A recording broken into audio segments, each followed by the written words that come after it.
Silicon city ಬೆಂಗಳೂರಿನಲ್ಲಿ ಬೆಳ್ಳಂಬೆಳಗ್ಗೆ cylinder ಸ್ಫೋಟವಾಗಿದೆ. ಅದರ ಪರಿಣಾಮ ವೃದ್ಧೆ ಸಾವನ್ನಪ್ಪಿದ್ರು, ಮೂವರ ಸ್ಥಿತಿ ಗಂಭೀರವಾಗಿ ಇದೆ ಅನ್ನೋದು ಗೊತ್ತಾಗ್ತಾ ಇದೆ. ಬೆಂಗಳೂರಿನ ಕೆಆರ್ ಪುರಂನ ತ್ರಿವೇಣಿ ನಗರದಲ್ಲಿ ನಡೆದಂತಹ ಘಟನೆ ಇದು. ಮೂವರಿಗೆ ಗಂಭೀರವಾಗಿ ಗಾಯವಾಗಿದೆ. ಮನೆ ಸಂಪೂರ್ಣವಾಗಿ ನೆಲಸಮವಾಗಿದೆ. ಸಿಲಿಂಡರ್ ಸ್ಫೋಟಕ್ಕೆ 80 ವರ್ಷದ ವೃದ್ಧೆ ಬಲಿಯಾಗಿರುವಂಥದ್ದು.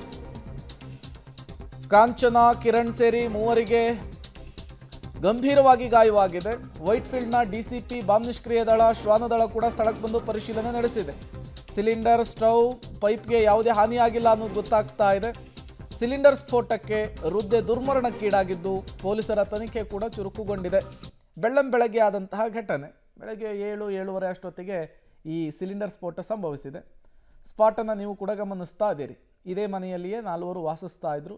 ಸಂಪೂರ್ಣವಾಗಿ ಮನೆ ಈಗ ನಾಮಾವಶೇಷವಾಗಿ ಹೋಗಿದೆ.